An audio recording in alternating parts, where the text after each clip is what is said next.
Kuih ketayap ni, dia punya sedap. Masa mengunyah tu, memang tak rela nak telan. Sedap ya amat. Lemak, lembut, manisnya sedang elok je. Jom kita buat. Bahan-bahannya ialah, yang pertama, tepung gandum. Kita perlukan 2 cawan penuh atau 230 gram. So, saya timbang dahulu 115 gram. Sebentar lagi kita timbang lagi sekali, menjadikannya 230 gram. Yang kedua ialah santan. Saya gunakan 1 cawan atau 195 gram yang diambil daripada setengah biji kelapa parut atau kelapa yang dimesin. Kelapa mesin tu saya gunakan sebanyak 180 gram yang saya masukkan ke dalam blender, dan air dia sama parah sahaja. Okey, dengan kelapa tadi. Itu untuk menjadikannya pekat macam tu ya. Dalam resepi ni saya tak guna minyak masak. Sebab apa? Sebab di dalam santan telah pun mengandungi lemak. Yang ketiga ialah 4 helai daun pandan. Saya masukkan ke dalam blender dan airnya lebih kurang separah sahaja dengan daun pandan yang digunting atau dipotong. Kemudian selepas blender, saya tapis dan kita akan guna 1 cawan air pandan sahaja atau 195 gram. Yang keempat ialah air biasa. Saya gunakan 1 cawan atau 195 gram. Jadi sebenarnya senang sangat nak ingat resepi kuih ni, iaitu 1 cawan santan, 1 cawan air pandan, 1 cawan air biasa dan 2 cawan tepung gandum. 1, 1, 1 dan 2. Bahan yang kelima ialah 1 biji telur. Bahan yang keenam ialah secubit garam. Dan yang ketujuh ialah sedikit pewarna hijau. Tips penting ialah kita mesti gunakan cawan yang sama untuk semua bahan. Cara-caranya ialah, jom kita tengok. Mula-mula kita akan masukkan dahulu 1 cawan santan. Okey, ini penting kita tak boleh masukkan tepung dulu ya. Kita masukkan bahan dalam bentuk larutan. Ini untuk mengelakkan tepung melekat pada blender. Yang kedua, kita akan masukkan 1 cawan air pandan. Okey. Cantik kan warna dia tu? Alright, seterusnya kita akan masukkan 2 cawan tepung gandum. Kita masukkan dahulu 1 cawan. Okey. Kemudian kita masukkan lagi 1 cawan yang telah kita sukat tadi. Sekarang kita kacau-kacau dulu. Okey, tepung tadi. Selepas itu bolehlah kita masukkan sebiji telur ayam. Okey. Seterusnya secubit garam. Okey, garam ni akan melemakkan lagi kuih ketayap kita. Kemudian kita masukkan 1 cawan air. Dan yang terakhir kita masukkan lebih kurang setengah sudu pewarna hijau apple. Okey. Nanti cantik warna dia. Okey, kacau-kacau dulu. Sebelum kita guna blender, okey, kita kacau-kacau dulu adunan di dalam blender ini ya. Okey, supaya tak melekatlah dekat tepi-tepi blender tu lah nak elakkan tepung daripada melekat pada blender. Okey, kita kacau-kacau dahulu. Tada! Inilah hasilnya setelah kita gunakan blender. Saya memang suka guna blender ni, memudahkan kerja. Jadi cepat. Okey, jimat tenaga.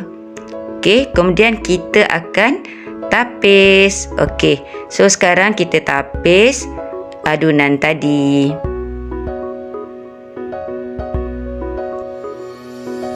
Jom kita tengok tekstur adunan yang kita perlukan. Yang kita perlukan tidak terlalu cair dan tidak terlalu pekat.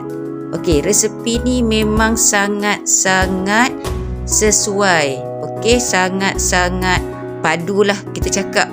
Okey, dengan hasil dia yang sangat power dan awesome. Tak payah nak tambah apa-apa lagi. Memang sangat-sangat awesome. Oh, jangan lupa ya, sediakan berus daripada daun pandan. Okey, kita lipat macam ni. Okey, kita guntingkan di hujungnya. Okey. Lepas kita gunting di hujungnya, kita akan ikat getah di tengah-tengahnya ya. Kemudian di satu hujung kita akan gunting nak jadikan dia seperti berus. Okey. Ini penting untuk kita oleskan di atas pen ataupun kuali lepeh nanti ya. Kita nak oles dengan minyak. Okey, menggunakan berus daun pandan, satu rumah wangi. Jangan lupa pula ya, sediakan inti kelapa siap-siap. Sekarang kita dah boleh panaskan pen ataupun kuali lepeh kita. Kita oleskan minyak dengan berus daun pandan. Kemudian kita masukkan lebih kurang 1 sendok letak di tengah-tengah. Lepas tu kita golek ke panggil apa? Golek ke, lenggang ke, apakah? Macam tu lah. Okay, kita buat sehingga semua permukaan bulatan tu kena. Jangan sampai naik ke atas pula. Okey, kita guna api sederhana je ya. Okey, yang warna cair tu dah semakin hilang. Dan macam ni lah rupanya kalau dah masak. Okey, kita pun boleh intai-intai jugalah di bahagian bawah tu ya. Okey, dah masak ke belum? Cuba kita tengok bahagian bawah tu. Cantik tak? Cantik, berongga-rongga kan? Sebab tu kita kena gunakan kuali yang panas untuk mendapatkan hasil yang berongga. Okey, so dah boleh turunkan. Kemudian kita akan masukkan inti kelapa tadi. Saya masukkan lebih kurang 1 sudu besar. Okey, inti ni terpulanglah kepada cita rasa masing-masing, nak lebih inti ataupun kurang kan. Jangan banyak sangat lah, kencing manis pula nanti kan. Sekarang kita dah boleh gulung. Kita mula dari bawah. Okey, buat macam tu. Okey, ambil kanan. Okey, lipat kanan, lipat kiri. Okey, kemudian kita gulunglah sampai habis. Gulung cantik-cantik Okey. Nampak tak hasil dia? Wah, cantik berongga. Inilah hasil yang kita nak.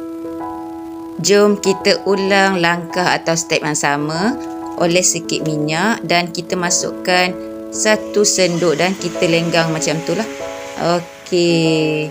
Dan kita tunggulah kuih ketayap kita masak. Kita ulanglah langkah yang sama sehinggalah habis adunan. Okey, tengok warna hijau cair tadi dah semakin menghilang sebab adunan tu dah semakin masak. Okey. Kemudian kita masukkanlah ke dalam pinggan. Okey, ulang step yang tadi juga. Okey, masukkan, senang je dia nak keluar daripada pen tu. Okey, tak susah pun sebab adunan ni sedang elok saja. Dia senang nak keluar. Okey.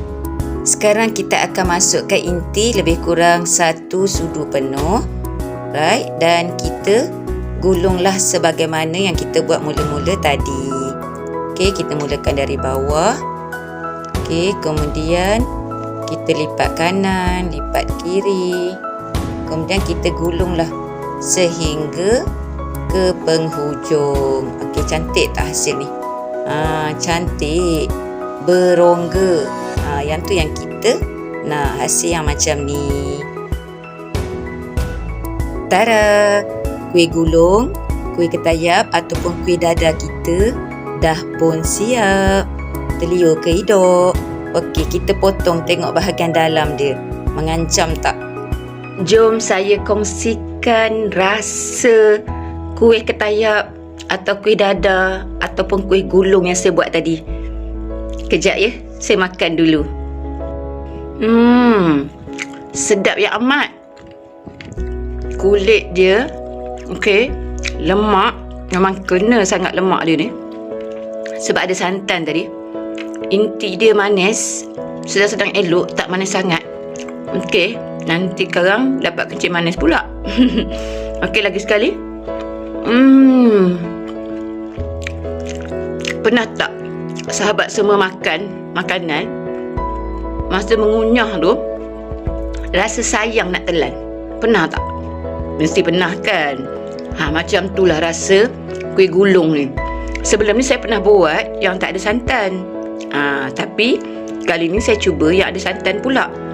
Kita buat dia kan, dan kita boleh buat perbandingan, okey, antara satu resepi dengan resepi yang lain. So bila resepi yang lebih sedap tu, why not kita teruskan. Okey, tak salah berbeza resepi.